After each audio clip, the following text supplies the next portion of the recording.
Assalamualaikum warahmatullahi wabarakatuh. Perkenalkan, nama saya Muhammad Iqbal Aris Irianto. Kali ini saya akan memaparkan terkait salah satu jenis beton yang terbuat dari geopolimer.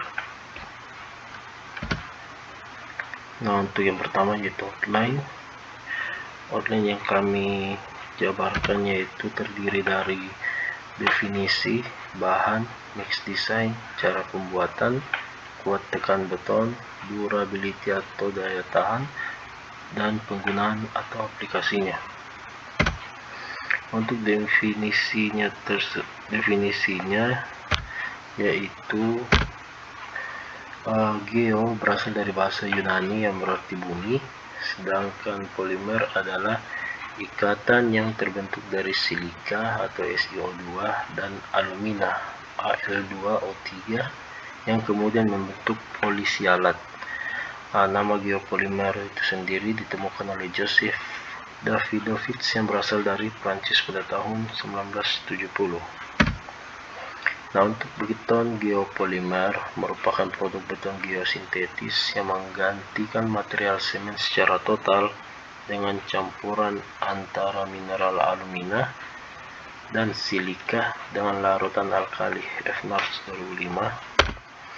Nah, untuk pengertian lain dari Davidovich itu sendiri yaitu beton geopolimer menggantikan semen dengan material prekursor yang mengandung senyawa alumina dan silika. Material prekursor tersebut terbentuk melalui reaksi kimia, tidak melalui reaksi hidrasi seperti semen. Reaksi kimia pada beton geopolimer adalah reaksi polimerisasi dengan membentuk satu molekul yang memiliki banyak gugus fungsi. Davidovich 2013. Nah, ini adalah salah satu geopolimer yang bahan dasarnya dari fly ash, PLTU, Bosoa, Geneponto. Nah, untuk geopolimer itu sendiri berdasarkan pernyataan dari Dr. Enjanuarti Jayeka Putri, beliau mengatakan geopolimer adalah material yang mempunyai sifat seperti hasil hidrasi semen dan air. Dia bisa menjadi binder, hanya saja komposisinya tidak seperti semen, tetapi komposisinya lebih ke arah keramik. Jadi dia hanya mengandung silika, SiO2, dan alumina, Al2O3. Jadi semua material yang mengandung SiO2 dan Al2O3 bisa digunakan menjadi material geopolimer. Untuk contoh dari jenis-jenis yang memiliki kandungan silika dan alumina adalah pertama lumpur Sidoarjo, yang kedua adalah fly ash, yang ketiga rice huskas atau abus kampadi, dan keempat GGBFS atau ground granulated blast furnace slag. Nah, jadi dari keempat jenis ini semuanya memiliki kandungan silika dan alumina, cuman ada beberapa yang memiliki kandungan silika yang tinggi sedangkan kandungan aluminanya rendah, dan ada juga sebaliknya. Maksudnya sebaliknya itu bisa 50-50%, 50-60 tergantung dari jenis bahan tersebut dan dari mana dia berasal. Nah, untuk jenis lumpur Sidoarjo itu sendiri baru-baru ini telah dilakukan pengujian oleh mahasiswa dari Jawa, bahwasanya ternyata lumpur Sidoarjo itu memiliki kandungan silika dan alumina, dan lumpur Sidoarjo itu bisa digunakan sebagai bahan pengganti semen. Nah, ini adalah salah satu dari keempat foto tersebut dari jenis-jenis bahan tersebut. Ada yang dari sebelah kiri itu adalah lumpur Sidoarjo, setelahnya Fly Ash, ketiga Raihaskaz, dan yang paling kanan yaitu GGBS. Nah, untuk bahan pembentuk beton geopolimer itu sendiri terdiri dari agregat halus yang memiliki standar SNI 036820 tahun 2002, agregat kasar, fly ash atau abu terbang, alkali aktivator, aquades atau air yang terdestilasi atau penyulingan sama dengan air murni atau H2O. Nah, untuk mix design sendiri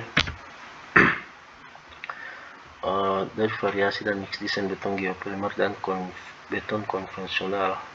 Jadi kami membandingkan mix design yang dari beton geopolimer dengan beton konvensional. Ini dari jurnal penelitian studi komparasi kuat tekan beton geopolimer dengan beton konvensional oleh Muhammad Komarudin, Trihanafia, Munawaroh, dan Sudarno. Nah, ini adalah kadar persentase dari penggunaan beton geopolimer dan beton konvensional. Bisa dilihat bahwasannya di sebelah kiri itu untuk agregatnya sendiri yang terdiri dari agregat kasar dan halus, perbandingannya antara 65% dan untuk binder dan plus aktivator itu 35%. Dan untuk beton geopolimer itu sendiri terdapat tambahan yang ada NaOH-nya dan Na2SiO3. Dan tabel komposisi material beton konvensional. Nah, bisa dilihat bahwasanya bahan material beton geopolimer dan beton konvensional untuk jumlah material sesuai dengan persentase yang telah ditentukan dalam mix design dan berat isi ditetapkan sebanyak 85.000 gram per sampel kubus. Jadi dalam pengujian ini sampel yang digunakan bukan silinder. Jadi sampel yang digunakan itu wadah yang berbentuk kubus. Bisa dilihat bahwasanya untuk geopolimer dan konvensional untuk agregat halusnya sama, yaitu 22 kilo. Untuk semen sendiri bahan pengikat yang dipakai oleh geopolimer yaitu fly ash, dan untuk konvensional itu beratnya sama dengan geopolimer untuk bahan pengikatnya. Untuk sementara air yang digunakan untuk konvensional itu 11 kilo, dan untuk penggunaan geopolimer untuk NaOH-nya dan Na2SiO3-nya jika dijumlahkan totalnya itu mencapai 85 kg. Untuk cara pembuatannya itu sendiri khusus untuk beton geopolimer yang pertama-tama ini kami ambil dari salah satu video dari YouTube, judulnya itu proses pembuatan beton geopolimer. Jadi yang pertama, timbang atau takar kebutuhan air sesuai dengan mix design. Kedua, timbang atau takar NaOH sesuai dengan mix design. Tuangkan NaOH ke dalam air, lalu direaksikan atau diaduk dan tunggu hingga NaOH menjadi bening dan diamkan selama 1 hari. Campurkan Na2SiO3 dengan NaOH atau alkali sehingga campuran ini dinamakan alkali activated. Untuk yang kelima, yaitu campurkan fly ash ke dalam alkali activated lalu aduk hingga merata. Yang keenam, setelah binder geopolimer tercampur rata, masukkan ke dalam concrete mixer lalu nyalakan mixernya. 7. Dalam keadaan mixer berputar, masukkan agregat halus terlebih dahulu, biarkan sampai tercampur. Setelah itu masukkan agregat kasar, tunggu hingga tercampur merata. Setelah itu lalu masukkan ke dalam cetakan dan diamkan selama 24 jam. Cetakan yang dipakai di sini yaitu cetakan yang berbentuk silinder. Nah, setelah 24 jam, lepaskan beton dari cetakan dan lakukan curing selama waktu yang telah ditentukan. Setelah itu lakukan pengujian. Nah, untuk kuat tekannya, kami mengambil dari jurnal yang sama. Untuk kuat tekannya itu sendiri dari variasi sampel uji yang terdiri dari konvensional, beton konvensional dan beton geopolimer, bahwasanya didapat untuk pengujian 7 hari, 14 hari, dan 28 hari. Bisa dilihat perbedaan yang cukup signifikan ya. Nah, ini untuk grafik hasil uji kuat tekannya. Kita masuk ke durability. Untuk daya tahan atau durability, kami mengambil salah satu contoh jurnal yang berjudul Ketahanan Beton Geopolimer Berbasis Fly Ash terhadap sulfat dan klorida.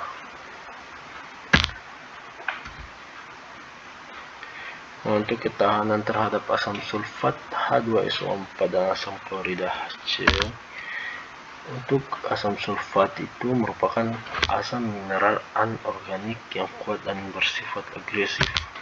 Dan untuk asam klorida adalah larutan yang dapat menyebabkan korosi dan pengeroposan pada beton karena klorida dapat menyerang sistem pengikat kalsium silikat. Nah, untuk material yang disiapkan dari jurnal tersebut, mereka mengambil fly ash kelas F yang berasal dari PLTU Suralaya 1 dan Suralaya 2 dengan ukuran butir lolos saringan 200 mm. Nah, ini adalah tabel kandungan senyawa yang dimiliki oleh fly ash kelas F yang berasal dari PLTU Suralaya 1 dan Suralaya 2. Dan untuk agregat kasar berasal dari Muntilan, Magelang, Jawa Tengah dengan agregat maksimum 10 mm. Agregat halusnya juga berasal dari tempat yang sama, yaitu Jawa Tengah, yang tertahan di saringan 200 mm. Dan untuk air itu sendiri sesuai dengan standar SNI 036861 tahun 2002 spesifikasi bahan bangunan. Dan untuk aktivator yang digunakan adalah sodium hidroksida atau NaOH. Dan untuk katalisatornya itu yang digunakan yaitu sodium silikat atau Na2SiO3. Nah, untuk perancangan komposisi trial mix, ini adalah tabel dari persentase untuk aktivator 1 dan aktivator 2, yaitu sodium silikat 60% dan sodium hidroksida 40%. Untuk fly ash aktivator fly ash 60%, sementara aktivatornya 40%. Untuk binder agregat fly ash plus aktivator itu 38% dan agregat 62%. Kita masuk ke dalam tahap perendaman. Beton akan direndam dalam air, larutan asam sulfat H2SO4 dan asam klorida dengan konsentrasi sebesar 10%. Setelah perendaman akan dilakukan pengujian berupa pertama pengujian non-destruktif dan kedua pengujian destruktif. Nah, untuk pengujian non-destruktif terdiri dari dua, yaitu cepat lambat gelombang dan kedua perubahan pH atau derajat keasaman. Nah, untuk pengujian destruktif itu yaitu kuat tekanan. Nah, untuk hasil yang didapatkan dari jurnal tersebut, bahwasanya hasil pengujian non-destruktif itu dapat dilihat pada tabel hasil cepat lambat gelombang beton geopolimer berdasarkan umur. Nah, untuk perubahan pH dapat dilihat pada hasil pengujian perubahan pH beton geopolimer berdasarkan umur beton tertentu. Nanti kita jelaskan pada slide kesimpulan. Nah, untuk gambar dari perubahan pH beton geopolimer dapat dilihat sebagai berikut.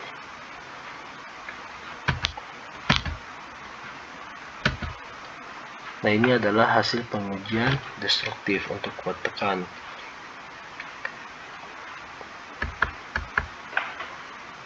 Untuk hasil pengujian destruktif gambar ketahanan kuat tekan beton geopolimer dengan berbagai macam perendaman. Bisa dilihat bahwasanya yang warna biru itu adalah garis putus-putus. Bisa dilihat lambangnya untuk perendaman air. Ada juga untuk perendaman asam sulfat yang berkisar 10% dan perendaman HCl berkisar antara 10% juga. Nah, untuk kesimpulannya dari jurnal tersebut bisa dilihat bahwasannya perendaman beton geopolimer berbahan dasar fly ash tidak dapat bertahan terhadap serangan asam sulfat klorida sebesar 10%. Dan untuk ketahanan kuat tekan yang dimiliki beton geopolimer berbasis fly ash yang direndam pada asam sulfat dan asam klorida sebesar 10% mengalami penurunan sekitar 30% hingga 50% dari kuat tekan rencana minimum sebesar 30 MPa. Nah, untuk beton geopolimer berbasis fly ash termasuk beton dengan mutu tinggi sama seperti beton normal jika tidak terpapar larutan asam sulfat dan asam klorida. Untuk agregat yang akan digunakan untuk pembuatan beton geopolimer harus terlebih dahulu diperiksa apakah tahan terhadap larutan kimia atau tidak, karena agregat dapat mengakibatkan kekuatan yang dimiliki beton tersebut berkurang. Nah, untuk kondisi fisik beton yang mengalami pengeroposan dan membuat beban beton berkurang akibat konsentrasi asam sulfat dan asam klorida yang cukup tinggi, Nah, untuk penggunaan atau pengaplikasiannya kami dapatkan dari beberapa sumber di YouTube bahwasanya penggunaan beton geopolimer ini sudah banyak digunakan terutama di Australia dan Afrika Selatan yang sementara ditampilkan ini pada tahun 2013 bulan November tanggal 19. Di YouTube tersebut sudah dijelaskan bahwasanya semen itu sudah digantikan secara total dengan menggunakan fly ash. Bahwasanya judulnya juga mengatakan bahwa 0% beton semen dan beton geopolimer MNR pertama di Afrika Selatan. Jadi ini pertama kali diterapkan di Afrika Selatan untuk penggunaan beton geopolimer. Dan untuk ini yang kami dapatkan itu yang paling banyak diterapkan di negara Australia, bahwasanya untuk landasan pacu atau bandar udara di Australia mereka sudah menggunakan beton geopolimer untuk landasan pacu mereka. Ini yang terbaru tahun 2020 13 November diuploadnya. Nah, untuk ada pernyataan bahwasannya Brisbane was welcome airport in Australia contain the large application of geopolymer concrete in the world. Jadi di airport Brisbane West Welcome itu di Australia adalah salah satu negara terbesar yang penggunaan aplikasi geopolimernya terbesar di dunia. Nah, ini yang kedua masih di negara yang sama, yaitu di Melbourne, Australia, untuk lab perpustakaan Melton. Mereka menggunakan geopolimer konkrit yang didesain untuk kekuatan 40 MPa. Ini dari sumber YouTube juga, malah ini yang terbaru bulan Maret kemarin 2021. Nah, ini adalah di negara yang sama juga, yaitu at Swan Street Bridge, Melbourne. Mereka juga telah menggunakan geopolimer untuk retaining wall-nya. Nah, ini untuk trotoar, masih di negara yang sama, di Melbourne, Port Melbourne. Mereka juga telah menggunakan beton geopolimer untuk trotoar di jembatan mereka. Bisa dilihat bahwa saja geopolimer concrete production ternyata beton geopolimer itu telah diproduksi secara komersial di Australia oleh Zeoben Group di Melbourne sejak 2006. Nah, itu mungkin sekian dari saya, kurang dan lebihnya mohon dimaafkan. Mungkin bisa kita lanjut di diskusi LMS. Terima kasih. Assalamualaikum warahmatullahi wabarakatuh.